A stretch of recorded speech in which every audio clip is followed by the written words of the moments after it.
Before we begin today, I would like to take this opportunity to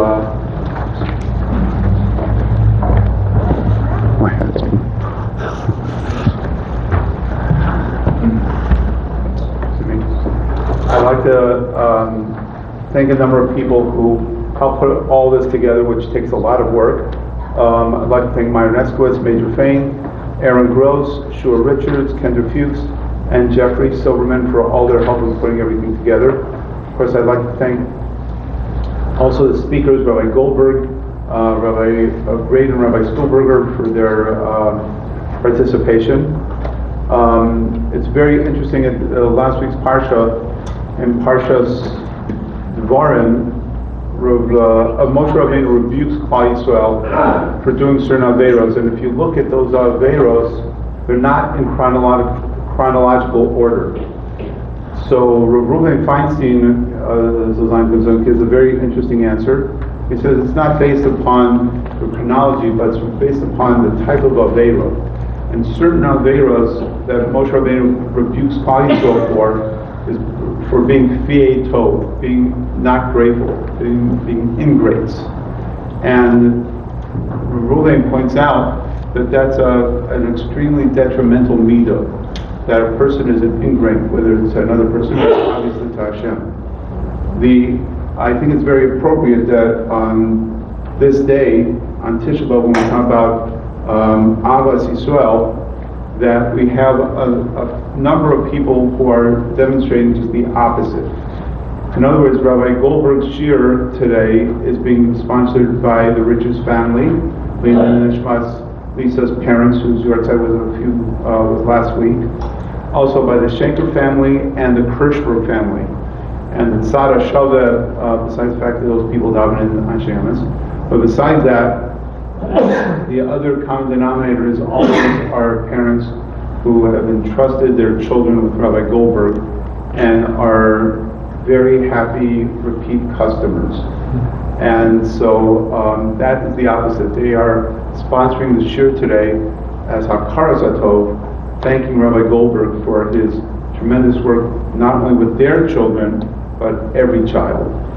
So it's really an honor and a pleasure and a great comfort for us to have Rabbi Goldberg give our first shir.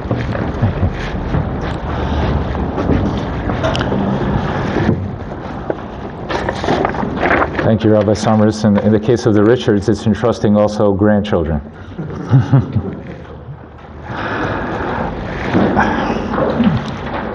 I wanted to dedicate the shir from, I guess, my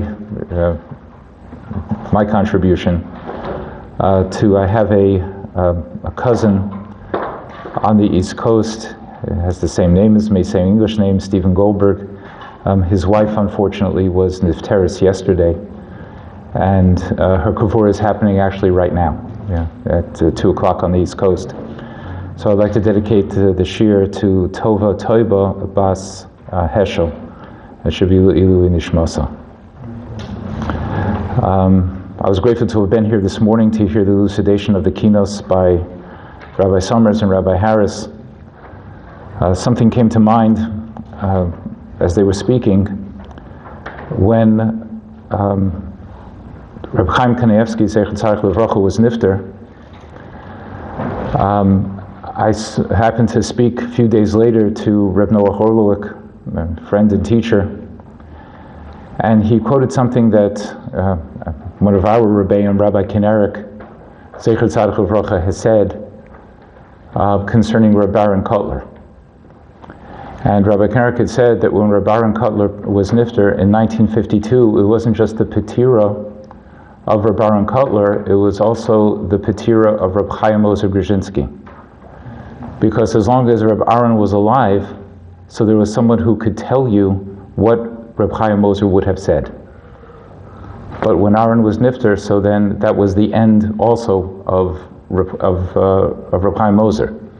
So Reb Chaim Ozer passed away not just in 1940, he also passed away in 1952. Concerning Reb Chaim, so Rabbi Orlowick said, thinking about Rabbi Kinnerick's words, he said that when Reb Chaim was nifter, it was not just the patir for Reb Chaim, it was also the patir of the Chazon Ish. Because as long as Reb Chaim was alive, there was someone you could go to who could tell you exactly what the Chazon Ish would have said. So we're fortunate that we have Rebbeim like Rabbi Summers and Rabbi Harris, who are people who can tell us exactly what the Rosh Yeshiva would have said. What Reb Chaim would have said, you have people you can go to, and we can still listen and hear what the Rosh Yeshiva would have said. So that means in a very real way, the Rosh Yeshiva, Zichron Livracha, is still alive. Because there are those who are here that we can glean from his teachings through them. So it was an opportunity for me. I took notes during the keynotes on the keynotes. And I was enriched, and I'm sure everybody who is here this morning was as well. In thinking about what to speak about today, it's been quite a year since I was here last, and quite a year.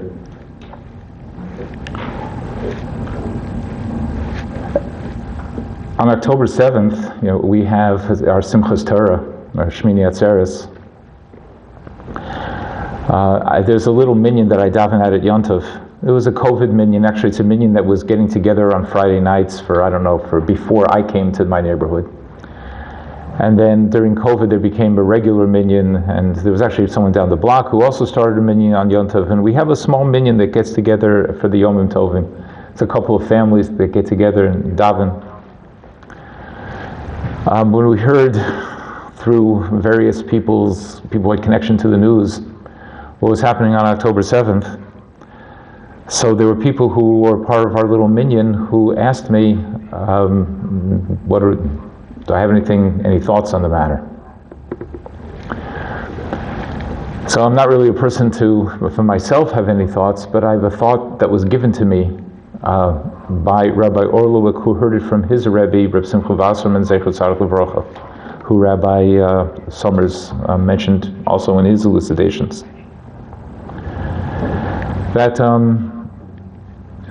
there's a little bit of feedback over here. I don't know what that is, but it's hard enough to hear myself once.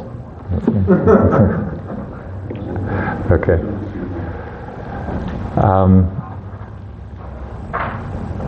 Just put that on mute.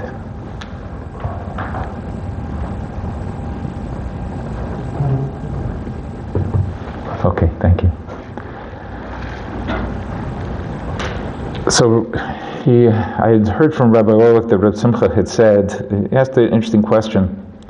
He said that we know that after 3 days, after leaving Mitzrayim, Kriyas Yam Suf, the Klal Yisrael came to Morah in Parshas Beshalach. And there they didn't find water to drink, and there was a beginning of a rebellion and complaining towards Hashem about what they were going to drink. After 3 days, they began to fall apart. And that was because they had been 3 days out of leaving Mitzrayim, and they hadn't received the Torah. So they began to disintegrate. As a result, there at Morah, so they were Doresh Choshu. Hashem told Moshe Rabbeinu, he taught to the Klal Yisrael Choku Mishpat. He gave them a taste of Torah. He taught them the Paraduma, Hilchos Shabbos, the laws of what we call in English torts, Mishpatim, laws of Nezikin. Give them a taste of Torah. And for that they were able to continue until Kabbalas HaTorah. So Simcha Wasserman Zichron Livracha asked the question, how is it they were 3 days without Torah and they began to fall apart when they were 210 years in Mitzrayim and they didn't fall apart? They didn't have Torah then either. So 3 days after leaving Mitzrayim, because they don't have Torah, they're starting to fall apart, and we have to give them a little bit of Torah to hold them over. And that's why we don't go 3 days without having a Kriyas HaTorah. So how was it they were able to stay together all those years in Mitzrayim, and 3 days after leaving Mitzrayim, they're starting to fall apart? So Rav Simcha said a very profound idea. He said, because when the Klal Yisrael was in Mitzrayim, they had the Mitzriim to hold them together. When they left Mitzrayim, So they no longer had the Mitzrayim to hold them together. So therefore you needed Torah to hold you together. Because in the natural world, things are held together in one of two ways. Either through internal cohesion or through external pressure. If there's internal cohesion, then we don't need external pressure. We can hold ourselves together, and Torah is that which unites us, and Torah creates within us the internal cohesion. If we're united, we don't need the outside pressure. But if there's no internal cohesion, then Hashem can't have the Klal Yisrael fall apart. So then He's got to have us survive. So the only solution is external pressure. And October 7th was another example of lack of internal cohesion in the Klal Yisrael in the months and the years that existed beforehand. And the result being we had to be held together. So I think we can all say there was, and continues to be, a lot of external pressure. So if we would like to get the external pressure off our back, and we would like to not have the situation that we're facing, where, as Rabbi Sommer said, that anti-Semitism is again, it's the hobby du jour, of the people who surround us. And if we thought that we were safe in the walls of this country, so we have never been safe anywhere, so there's no reason to believe that long-term we're going to be safe here either. So then if we want things to change, so if we don't want the external pressure, because that external pressure is really quite uncomfortable and unpleasant, I think we can agree, and tragic and horrific. And if one wants to experience that this afternoon, there is a video that was put out by Rabbi Aryeh Lev Ginsburg, Shlita, which will help to concretize in a very human sense what this was all about, what external pressure means. So if we'd like to get rid of that, then what we need to do is develop within ourselves a situation where we can have internal cohesion. And that's why I wanted to speak with you today about a power that Hashem created in the universe. It is a power that's called Kamayim Apanim Apanim. We'll describe what that means. And it's something that you can use anytime, anywhere, to bring you closer to other people. And one of the great attributes of it is that the person who you're using it on, as long as you're sincere, of course, has no defense. He's going to have to like you, as long as you do the prerequisite work of being sure beforehand that you like him. But Kamayim Apanim Apanim, which is a pasuk in Mishlei, is a power in the universe. It was most publicized as of late in the writings of Shlomo Hoffman, Zecher Tzadok Livracha, one of the great students of Chevron and Slobodka. And I thought it was something that I could share with you today because it's news you can use. Rather than being overwhelmed by the magnitude of the challenges that face the Klal Yisrael, I'd like to give you a tool, something that you can use. You can try it today, and you will see that it'll help to create the internal cohesion, which will help the external pressure to just go away. So I'd like to begin with a Gemara in Yevamos.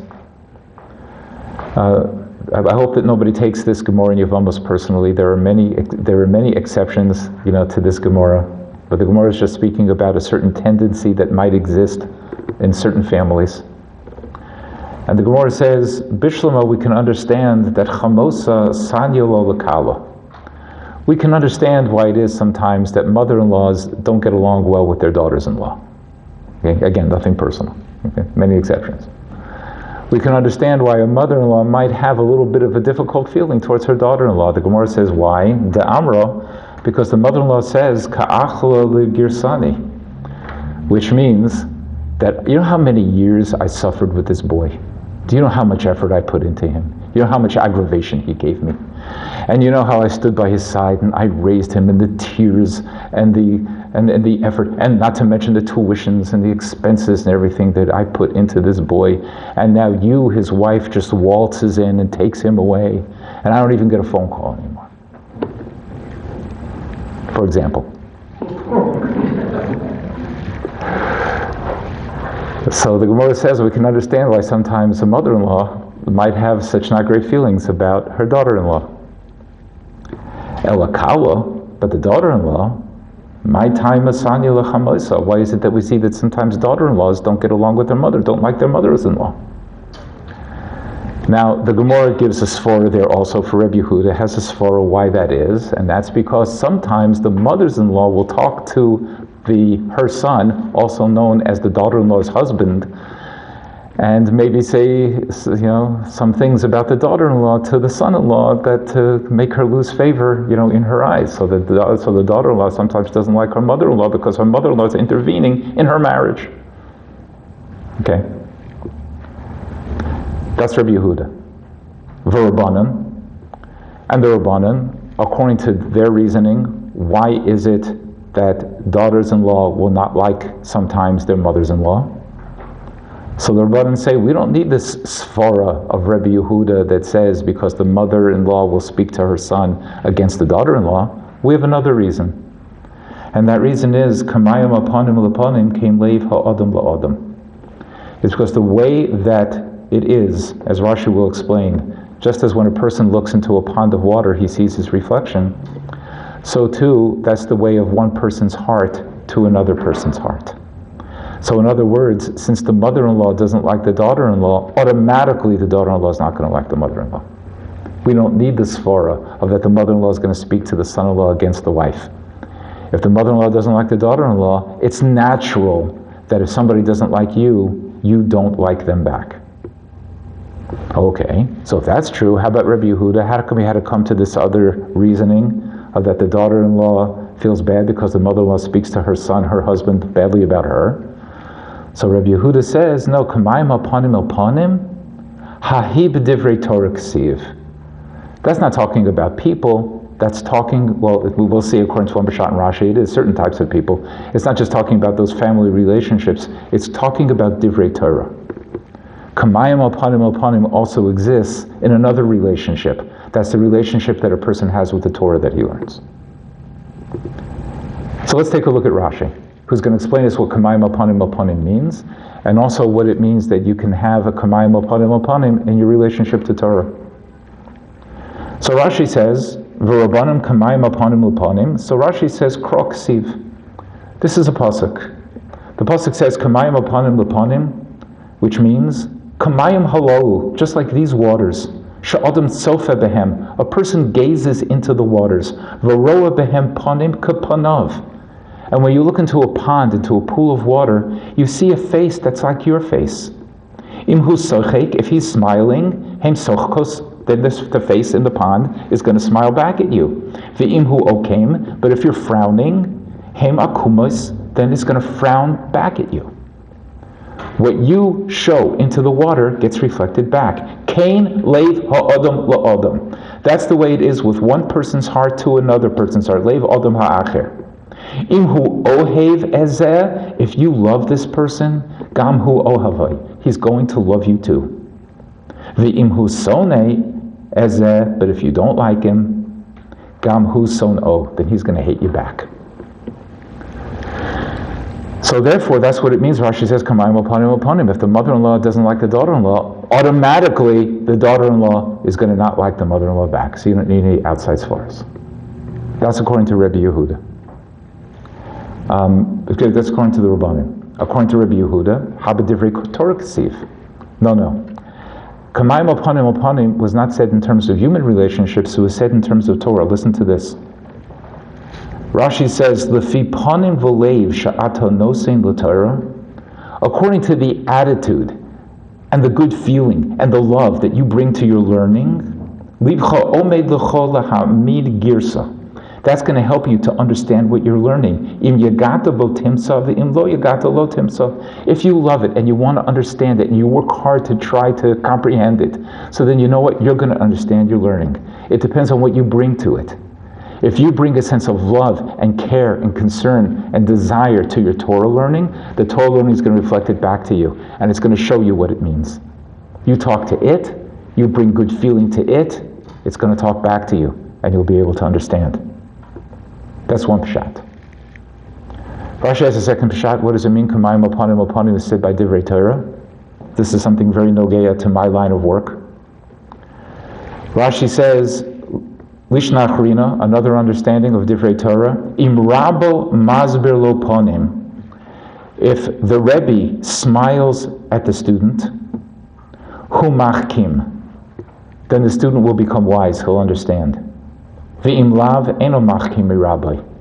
And if he doesn't smile at him, then that student is not going to be able to learn from that Rebbe. It doesn't mean he's not a chacham. It doesn't mean he can't learn from somebody else. It means that he can't learn from that Rebbe. Because the Rebbe, it's kamayim upon him. If the Rebbe loves the child, so then the child's gonna be willing to learn from him, and he can become smart from him. But if the Rebbe doesn't love the child, he doesn't have a good feeling, if he's not masber lo panim, he doesn't smile at him, so then he's not going to be able to learn. And this is actually not just a Rashi, but it's a Gemara in Masechta Taanis. The Gemara says, Rava Amar in Marisa Talmud Shelimudo Kasha of Kabarzo. If you have a student that you're teaching him and it's just not getting in, his head is like iron, nothing's penetrating. So there's a previous opinion that says it's mipnei Talmudai she'eno sidur aloi, mishnasai she'eno sidur aloi. It's because he was not taught in an organized and structured manner, in a way that's fitting for him.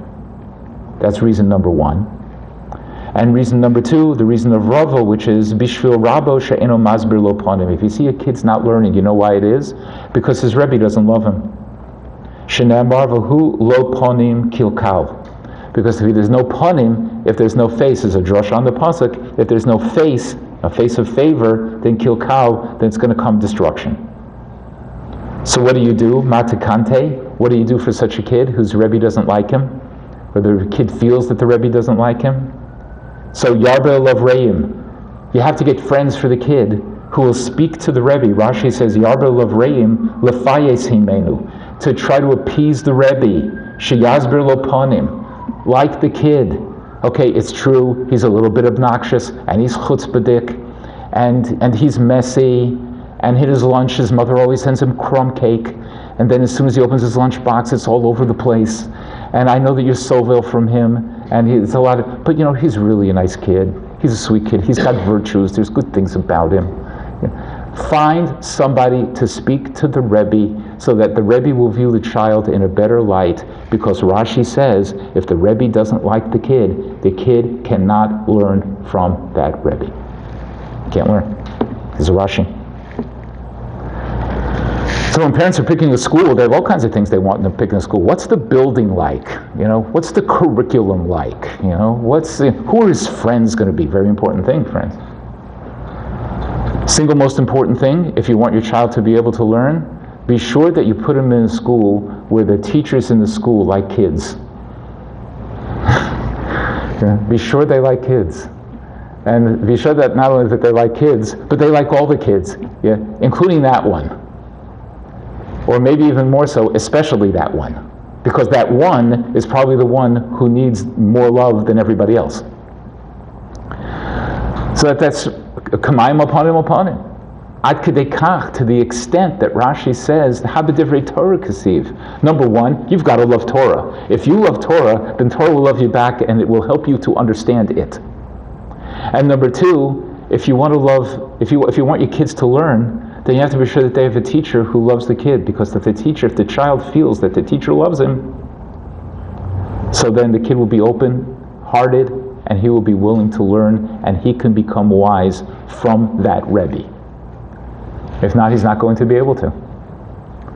So thing number one that you want to be sure you get is that the teachers are people who like kids. When we interview a teacher in our school, first thing I ask them, you like kids? Of course. Give me some examples. Give me some examples of how if I walked into your classroom, I would know that you love kids. Because it's the most important thing. If you don't like kids, find something else to do. School administrators, I tell them, you got to love parents. Even those parents. Especially those parents. And if you don't want to deal with it, because it's not the job of a parent to be clinical about their kid. They're supposed to be emotional and prejudiced on the side of their kid. They've got to have their kids' back. That's very important. The kids have to feel that the parents have their back. So if you don't want to deal with parents who are emotional about their kids, so I suggest to administrators, so find something else to do. It's like a plumber says, I'm a good plumber, but it has to always smell good, and I can't get my hands dirty. So maybe don't be a plumber. Find something else to do. Reb Dessler puts it like this.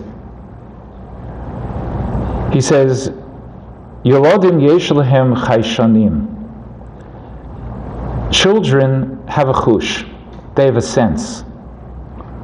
Lahargish matai mechanech ma'anish metoch kas, to know whether the one who is educating them is doing it, which means punishing them in this case, whether he's punishing them from anger, verogez, and upset, umatai metoch ichpatiut shel tova v'to elas hayeled.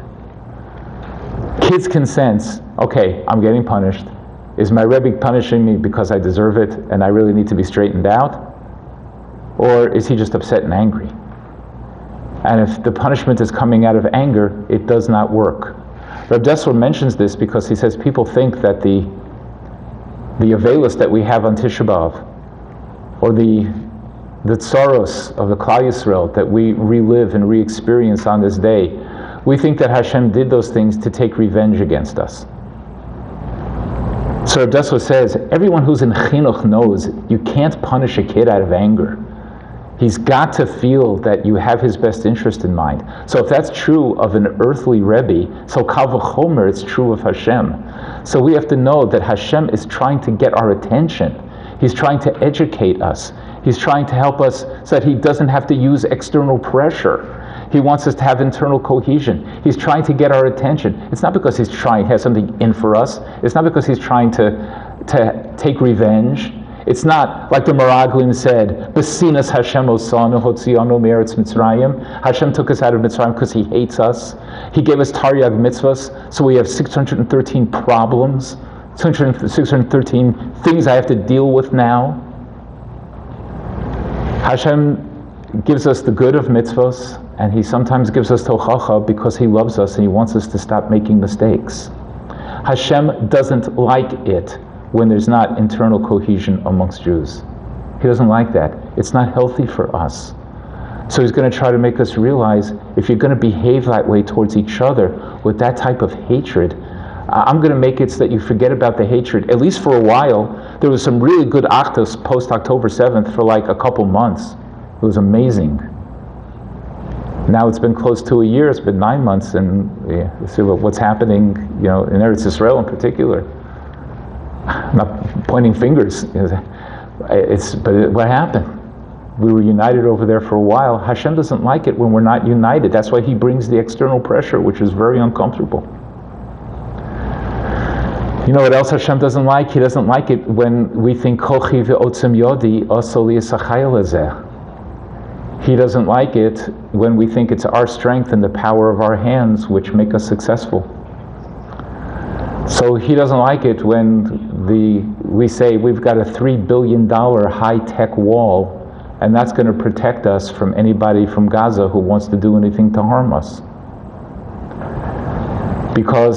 And therefore we're going to disregard what human beings saw, because we feel that we have a high-tech, we'll trust in technology instead of trusting in the solid decision-making of human beings. So you find out that the $3 billion high-tech wall that was supposed to to protect everybody. Rav Shraga Kala said that the Tzuras HaPesach in the Eruv in Mattersdorf was more effective. And if been loved, it would have been even better, because that's seger, because it's legally it's like it's closed. It's not kochi ve'otzem yodi. We realize now that ein al mi l'hisha'ein el avinu shebashamayim. So it's not Hashem's not getting revenge against us. He's not punishing us. He loves us. So he wants to try to get our attention so we don't continue to make mistakes. So Rav Dessler says every kid knows where the Rebbe's coming from. So if you want your child to learn, be sure that he has a Rebbe who loves him, because otherwise he cannot learn from that teacher. The Rosh Yeshiva Zichron Livrocha, in a famous shmooze, he said that Yeshayahu HaNavi was a very good teacher. How do we know? Because Yeshayahu HaNavi said that Hashem gave him Lashon Limudim. He gave him the language of teaching. So in other words, if Yeshayahu HaNavi came to apply for a position at Or Eliyahu, whenever you interview an employee, so they have a resume, on the resume it says, so references available upon request. So if Yeshayahu HaNavi came to Or Eliyahu to apply for a position, I said, could I see your references? So he would say, yes, the Rabbonu Sha'olam, Hashem says I'm a good teacher. That's a pretty good reference. Yeah. But it's interesting, because when, as Rashi explains, we'll take a look at number 5 and number 6, when there was a Melech Achaz who was called that because he grabbed onto and tried to strangle and eliminate Torah from amongst the Klal Yisrael. And he wanted to do so by getting rid of schools and children. Because he said, if there are no tinokos, if there's nobody, no children, then there won't be any rebbeim. Just like if there are no little sheep, then there's not going to be any grown-up sheep. And if there's no sheep, there's no ro'eh. And it means there's no shepherd. That means by getting rid of the children who are learning, we'll end up getting rid of Hashem also, and we'll eliminate Torah from amongst the Klal Yisrael. So Yeshayahu HaNavi told him, you won't be successful. Because Hine Anochi v'hayolodim, Yeshaya said, I and the children will be la'ofs u'lamofes, will be like wonders, and we will prove to you that you will never cause Torah to be forgotten from the Klal Yisrael. Rashi says, he calls them Ani v'hayolodim. Rashi says that he called them children, even though they were his Talmidim, Shechavivim alai kabonim, because they was beloved to me as my own children. They will be la'ososu la'ofisim shetiskayim Torah b'Yisrael al yodim. So when Yeshayahu wanted to prove to Achaz that you'll never be able to eliminate Torah, he didn't point to his outstanding facility as a pedagogue. He didn't say, I have Lashon Limudim, I know how to teach. He said, you'll never destroy them because I have a relationship with them. Ani v'hayolodim, I love them like I love my own children, and therefore their loyalties will be to me, because kamayim aponim. Yeshayahu loved them, so then they would love him back. So Achaz was not going to be able to infiltrate, not be able to break that. It doesn't matter how great a technical teacher, how great his worksheets are, how wonderful the workbook was, even how much Torah he knows. Unless that Torah is used to transform itself into a love that the Rebbe and the teacher or parents have for their children, then it's not going to create that bond which is going to help young people to stand up against the external pressure that could be trying to destroy them. Similarly, Moshe Rabbeinu, in a moment where anyone who was ever a congregational rabbi, I was for a time, I refer to them as my days as a congregational rabbi, Aleichem Hashalom. And my former congregants feel the same way. A congregational rabbi dealing with the Klal Yisrael, dealing with Jewish people, we're a contentious bunch. We don't make rabbis' lives easy, even Moshe Rabbeinu's. So finally, when the Klal Yisrael is complaining, he did okay, Moshe Rabbeinu, with the Cheta Egel. He protected them. But when they started kvetching about cucumbers and watermelons and the fish that they ate in Mitzrayim Chinam, Moshe Rabbeinu was like, okay, I need some help here. So Moshe Rabbeinu says, Hanochi Haresi es kol ha'am hazeh, did I conceive this nation? Im Anochi yoladatihu, did I give birth to this nation? Ki tomer alai sa'eu b'cheikecha, that I have to carry it in my breast, kasher yisa ha'omen es hayonek, like a mother carries her child. Ala adamar shenishbata lavosov. Did I give birth to this nation? That I should have to carry them in this way? So the Seforno explains a very interesting point here. This is also a shmuz from the Rosh Yeshiva. He says, "Hine ha'av yochol lahanchig es banov af al pi shehem chilukei deos." A father can lead his children even if they have different opinions, I guess from the father and maybe even from each other too. V'zeh ki kulam choshvim oso la'ohev, because the children understand that the father loves them. She yishtadel b'kol kocho laheitiv lahem, and my father's going to do everything he can to help me. Aval Eila, but these Jews, einam botachim biklal, they don't trust me at all. V'choshtim u'menasim l'ros ma'es seba adam. They're wondering, what have you done for me lately? If there's a feeling from the manhig, whether that leader is a leader of a congregation, the leader of a school, whether he's the leader of a business, whether he or she is the leader of a family, there can be people who they're leading who might disagree with them. But if they feel that you love them, so then even though there's chilukei deos, you can still lead them. But if they don't feel that you're being meitiv to them, that your goal is not for their welfare, then we can be the smartest people in the world. It's not going to work. Because they're not going to have the loyalty which is born of trust. They can't trust us. It's an interesting Panim Yafos that explains some psukim by Yaakov Avinu, which otherwise are very hard to understand. And he uses the principle of Kamayim Panim to explain them. Rivka Imenu tells Yaakov he better run away because Esav's out to get him. So she tells him, "V'yashavta imo yomim achadim," you'll have to go away for a few days. Turned out to be quite a period of time. Ada shetoshiv chamas achicha. You'll have to stay there until the anger of your brother against you quiets. So the Panim Yafos says, Yaakov Avinu said, how am I supposed to know when that is? I have to stay in Golus by Lavan until I find out that Esav's not mad at me anymore. How am I supposed to know? So Rivka answered him, and she said, Ad shuv af achicha mimcha, until you're no longer angry at him. When you're not feeling the anger, why are you not feeling it? It must be he's not angry at you anymore, because kamayim upon him. So then you know it's okay to start heading back. Ad kedei kach, to the feeling of an Esav to Yaakov. How will I know when that's happening? Because you'll feel that you're not feeling such negativity towards him anymore anyway. Why did he feel negative? Because Esav hated him, so he hated him back. When Esav would stop hating him, then he wouldn't have that bad feeling towards him anymore. And therefore it would be safe for him to return. Add another example, there's an Aveira in the Torah that says that if you have a worker, that you're not allowed to give him avodas perech. You can't overwork him. You can't give him demeaning labor. What's demeaning labor? Rashi says, Lo terde bo b'farech. He says that's molocha shelo l'tzorech. You can't have your worker do something that is just busy work. You can't have him do a job that you don't need.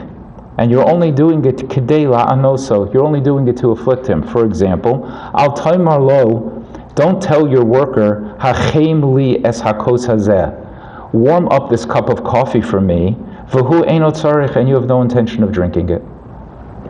So when we think of that, we can't, if we have a worker, we can't give him avodas parach. We're thinking of avodas parach that we had in Mitzrayim. No, for our workers, avodas parach means you give him one of two things, Rashi says. Either you tell him to do a job and you don't tell him when he can stop. The work has no end as far as he knows it. Or you give him work that's meaningless. Now it's interesting, the end of the pasuk says, V'yireisam Elokecha, which always is talking about something that nobody could prove that was your intention. In other words, you could always say, I was thinking about drinking the cup of coffee, but I decided not to have it. But I wasn't trying to afflict him. Really, you were. But you could always say, I wasn't trying to afflict. I just, I wasn't thirsty anymore. So I didn't have the cup of coffee. No one could prove it that you were intending to afflict him. So if so, why is it usher? So it must be that even though it's really not such a terrible thing, heat up the cup of coffee, but you're doing it just to make him work, not for any purpose. That's demeaning. And it must be that the Eved, that this worker feels demeaned. Not because you gave him anything that was per se demeaning, because maybe he thought you needed the cup of coffee. Maybe he doesn't know. But the fact that you felt that way made it a demeaning action, and it's felt from your heart to his heart. And that's why the Torah says that it's usher. Otherwise it would make no sense. It has to be on a kamayim upon him level. Now, if we'll skip over to the next page, to number 11, I'd like to explain to you from an Or HaChaim HaKadosh, who uses this principle often in his Perush on the Torah, how it is that Kamayim Apanim works. And he says this on the pasuk of Kasher Yidaber Ish El Re'ehu, that Hashem spoke to Moshe Rabbeinu just like one person speaks to his friend. Says the Or HaChaim HaKadosh, V'Omer Kasher Yidaber Ish El Re'ehu Yizbayir L'Darkeinu. I'm going to explain this in our way. Al Derech Omro, like it says in Mishlei, Kamayim Apanim L'Panim Kein Leiv Ha'Adam L'Adam. Perush Ki Halavavos Yaskilu B'nei Elam. Hearts know and understand in a hidden way, im le'ahov, im lisnoi, whether they should love this person or not love this person. It happens b'nei elam. That's what I mean, that there's no defense against it. If you love someone, then the love that you feel for him, it's kalev, kain lev, adam la'adam. It's from heart to heart. That means it bypasses the frontal lobe. So unless he makes an effort to use his frontal lobe to push it away, from heart to heart, a person's going to understand what the other person's feeling towards him. You know, I've a Maisa when I was a kid. You know, my father, Olav Shalom, so he was a radio and radar officer in the Merchant Marine. My brother was able to communicate to him even when he was at sea through ham radios. So it happened that my brother was on the roof of our house in Texas, and he was putting up an antenna, and the ladder slipped and he fell, and he landed on his elbow, which concrete elbow, not recommended. So he had to have an operation, taken to the hospital. A half hour after he fell, we got a call from my sister who lived in California, who said, "Is everything okay with Howard?"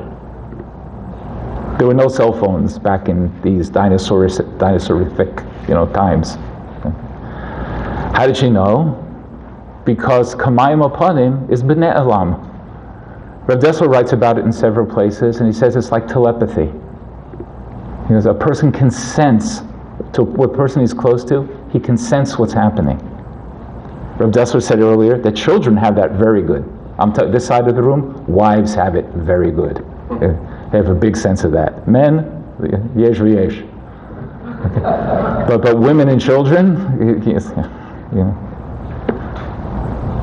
So he goes on to say, Ki kafi asher yochin ha'adam liboy, to the extent that a person prepares his heart, le'ehov chavero, to love his friend, kamo kain yizbonein leiv chavero le'ehov oso. To the extent that you prepare yourself, this is an avoda, you have to prepare yourself to love that person, so then that person will then start considering why he should love you back. V'hu omro kasher yadaber ish el re'ehu shelo yahavehu im lo yochin libo lihiyos gam hu re'ehu. He's not going to love you unless he feels like he's your friend. You have to love him first. Kamo kain, davar Hashem panim apanim. That's Hashem spoke to Moshe Rabbeinu. We're going to talk about that in a second. Ume'ato yavchin adam mahu imkona. Now this is scary. Because on the basis of this, you can figure out where you're holding in Hashem's eyes. It's a good question. What does Hashem think of me? How am I holding in His eyes? It says the Or HaChaim HaKadosh, Im lovavo yitave v'yachshoch b'Hashem. If your heart desires and deeply wants Hashem u'ba'avodaso, hine ze simen ki Hashem ahevo. That shows that Hashem loves you. If you feel a burning desire that you want to love Hashem and to be close to Him and do His avoda, you know why you feel that way? Because that's how much Hashem loves you. Unfortunately, I guess the opposite might be true also. That's what I mean. It's a little bit scary. But if you feel within yourself a desire to come close to Hashem, that's a beautiful sign. You know what that means? That's coming from the fact of Kamanim Alpanim, from Hashem to you. In fact, if you'll go back a little bit now to number 9, I'd like to share with you a Rabbi Akiva Eger. Rabbi Akiva Eger asks on the mitzvah of Yahavtas Hashem Elokecha, that there's a mitzvah to love Hashem. So there's a question that is often asked on many of the mitzvahs, same with V'ahavta l'reacha kamocha. How can you command an emotion? He puts it like this: V'tzarich l'havin, we need to understand the halo I efshar le'ahov b'kafiyah. You can't force someone to love someone. How can you command love? So how can the Torah command me to love Hashem? And he says, "V'nira de'avas Yisrael hakadosh baruch hu b'teva." So the reason is because the love of Hashem is natural. Kivin shahakadosh baruch hu ohev osadu, because Hashem loves us. Umamela misorim ono le'ahov es hakadosh baruch hu. So then automatically we love Hashem back. Al derech kamayim upon him. So how can Hashem command us to love Him? Maybe we don't love Him. I don't feel like it. I'm not feeling so lovey-dovey with Hashem right now. No. The nature of loving Hashem is natural. Why? Because Hashem loves us. So if Hashem loves us, so naturally we're going to love Him.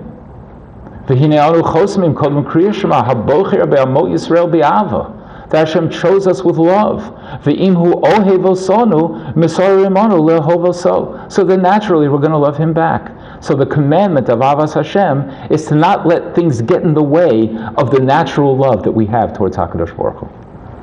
If we let nature take its course, because Hashem loves us, so then we will naturally love Him back. But just like in number 10, we have a natural emunah, Rebbe Chanan Wasserman says. But because of our midos ra'os, we can become bribed and come up with rationalizations not to believe in Him. Similarly, we have a natural feeling of love to Hashem, but sometimes we can also allow our mind to get in the way of our hearts and convince ourselves to overlook the natural feeling of love that we have.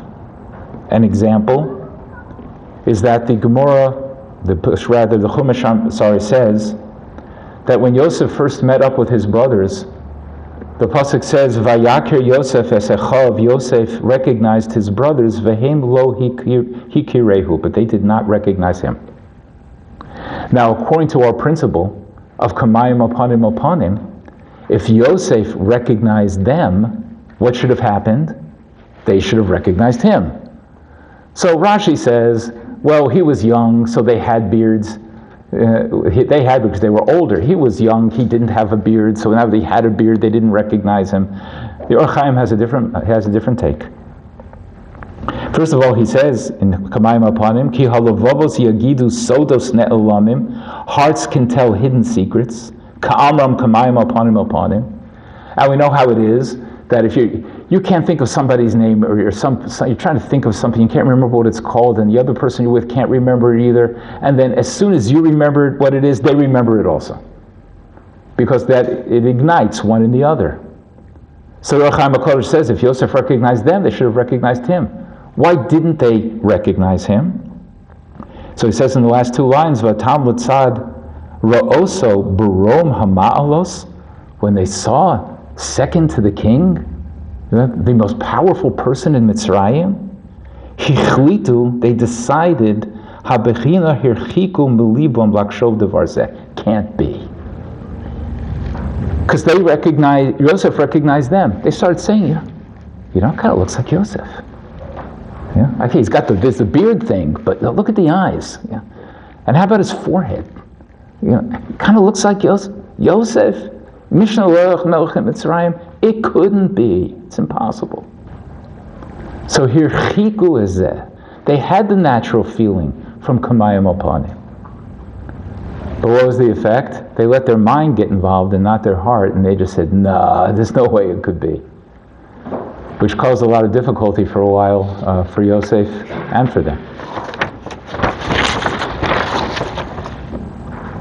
Another difficulty is a misreading of a pasuk in Tehillim. In number 13, the pasuk says, there's a way people usually translate it. Rabbi Makovim l'Rasha. There's a lot of pain for a Rasha, V'abotech b'Hashem, but one who trusts in Hashem, chesed yisovevenahu. He'll be surrounded by chesed. So why is that not a good reading of the pasuk? Because that's not the way the trope is. If you take a look at the way that the trope breaks up the pasuk, it goes like this: Rabim makoivim. There's a lot of pain out there in the world. And l'rasha v'habotech b'Hashem, but for Harasha and the botech b'Hashem, they'll be surrounded by chesed. Of which the Yalkut Shimoni says, Rabbi Eliezer v'Rabbi Tanchum b'Shem Rabbi Yirmiyah afilu rasha v'botech b'Hashem chesed yisovevenahu.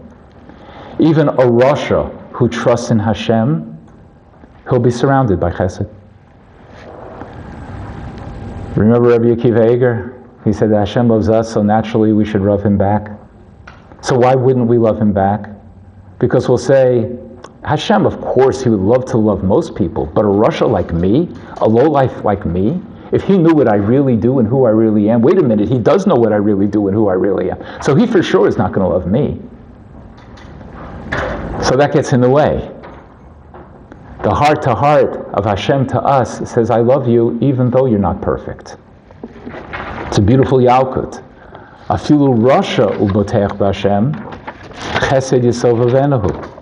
Furthermore, the Medrash says on the pasuk, Lishuascha kavisi Hashem, it says, Hakol b'kivui, everything's with hope. Kolomar, shafilu ein ha'adam kedai zocha l'kol hamatanos b'schus hakivui. Even if a person doesn't merit it, so he can still get all the matanos, all the goodness from Hashem in the schus of trusting in Hashem, even though we are imperfect. The Chavos HaLevavos in the Shara B'Tachon says rule number 1, if you want to have B'Tachon, is you have to believe that Hashem will do good for you even if you don't deserve it. Otherwise, no one will have B'Tachon. Because they'll say, okay, Hashem wants to, but not for a person like me. So rule number 1 in B'Tachon is that even though we don't deserve it, we can count on Hashem anyway. That's a natural love, so we love him back. Why wouldn't I want to feel that love and reciprocate it? Because I feel that I'm not worthy of it. Don't think that. We're all worthy of it. So it works for our relationship to Torah. It works for our relationship to Talmidim. It works with our relationship of Hashem to us and us to Hashem. And one other thing that Rav Steinman says can get in the way is if we have certain real thought out, not heartfelt, but thought out prejudice against another person, like Korach. Because remember, Moshe Rabbeinu went to Dasan and Aviram, and he went to Korach and he pleaded with them, and he said, don't do it, it's not going to work out. And Moshe Rabbeinu had a very good heart about it. And the response of Dasan and Aviram was, Lo na'ale, we're not nothing to do with you. So Rav Steinman says when a personal prejudice is involved, it's impossible to convince another person of his error, even with words that emanate from a pure heart. So if you're really bribed, by your midos ros, if you have a personal negia, strong negia against the person, so then, that can stop. Even if a person comes at you with all the love that he has, so you can stop it also if you have enough entrenched, thinking about what a terrible person he is. The Malbim at the end, we won't read it inside because we're running short of time. You can take a look at it. But the Malbim says that the heart, it pumps out blood, and it gets back the same blood that it pumped out. And then it refreshes it, it pumps it out, and it goes through again, recycles the blood. Gets cleaned by the kidneys and the liver's involved, but it's getting back the same blood. The Malbim says, so that heart, it's kamayim upon him, you get back what you pumped out. So he said it's true of the heart. And it's true of people who are the heart. That means leaders of communities, leaders of shuls, leaders of families, even leaders of businesses. If you're in a leadership position, then the most important thing to know is that you gotta love the people you're leading. And if you love the people you're leading, upon him, then it'll come back to you. And you'll be able to advance. Whatever the cause is, your family, your yeshiva, your shul, you'll be able to advance it. Because you had the feeling towards them, they'll reciprocate it back towards you. Recently we had We had a grandchild who was born. My daughter, so during the late months, she had an OBGYN who seemed that had ordered an ultrasound, late in the 9th month. She didn't want to have to go. She was trying to call him, he wouldn't get back. She was extremely frustrated. What is with this guy? I need to talk to him, he won't get back to me. I don't want to take this test, it's not necessary. So I said, look, I don't know what you can do, but the only thing I can suggest is you should kemayim him. Think about something good about him. Yeah. So she started to think, he gave me his cell number and said, actually, if things get difficult, I could actually, what kind of doctor gives his cell number? Yeah, that was a really nice thing. And it was like, it's true he's not getting back to me, but it was really nice for him to reach out in that way and make that connection and give me his cell number. And she's busy thinking about that. That was really nice. Guess what? He called her back, told her she doesn't need to take the test. There was a Jew who lived in the city. His name was Peter Weintraub. Zichrono Livracha. So he was ill, and as a result of his illness, he had to have his spleen removed. The doctor was supposed to do it, laparoscopically, orthoscopically, I don't know the right word, because if you do it in that kind of way, there's a smaller incision, which means quicker recovery and less scar tissue. That's a rule in punishment, by the way. You want to do what's minimally invasive to get the point across. So when the doctor went in, however, he saw that the spleen was way bigger, and he would have been totally within his rights to just go ahead and slice him open and take out the spleen. But the doctor told him afterwards, goes, I don't know what came over me. But I just said, you know what, I don't care how long it takes, I'm not going to make you go through the difficulty of having that big incision and the scar tissue and everything else. I'm going to put in the time and just take it out little piece by little piece. I don't know why in the world I did that. So Peter told me this story. I said, I'll tell you why. He said, because you're like the nicest guy in the world. There's nothing you wouldn't do for another person. You are a kind, warm, sincere, giving person to all different kinds of people. He was an investment banker. He might have been very, he might have been Warren Buffett. I don't know. But I know for sure is that people invested their money with him because he was such a lovely person and such a caring person, so they trusted him. So you know what? The doctor had no choice, because since that's what's in your heart, so that's what he's going to reflect back to you. So if you get nothing more out of this shiur than this, if, chas v'shalom, it ever happens that you need a surgery, think really good things about the surgeon. If somebody's going to be standing over you with a knife, think about how much you love the guy. Okay? It doesn't matter how much he charges or his bedside manner. It doesn't matter. You need him to go the extra mile, so think really good things about him. So you know what? We can have internal cohesion. And it's up to us. We have a secret power. The secret power is kamayim elponim. It works. It's like telepathy. It's indefensible. If you really feel that sense of love and care, so then the person's going to reciprocate it to you. Hashem feels it towards us. Rebbes need to feel it to their Talmidim, and the Talmidim will feel it back towards them. Of course, like all Inyanei Chesed, it begins at home. Let the people who are closest to you know that you love them. Let them know that you love them. And then if you have to say a word of tochacha or a critique or something is to be improved, so they'll understand it's coming from love and it's not going to hurt the relationship. So there's a lot of painful videos and a lot of inspirational videos. There's a lot of things that are said today. And certainly we're in terrible, terrible times. I wanted to share with you, here's something you can do. You want to improve the situation. You want to get the boot off the neck. You want the world to not do the terrible things that they are and planning to do to us. You don't want the external pressure that brings us together. Then we have to have the internal cohesion, which we can create ourselves. It's in our hands. It's in our hands. It's in our faces. And Shlomo Melech tells us it's in our hearts.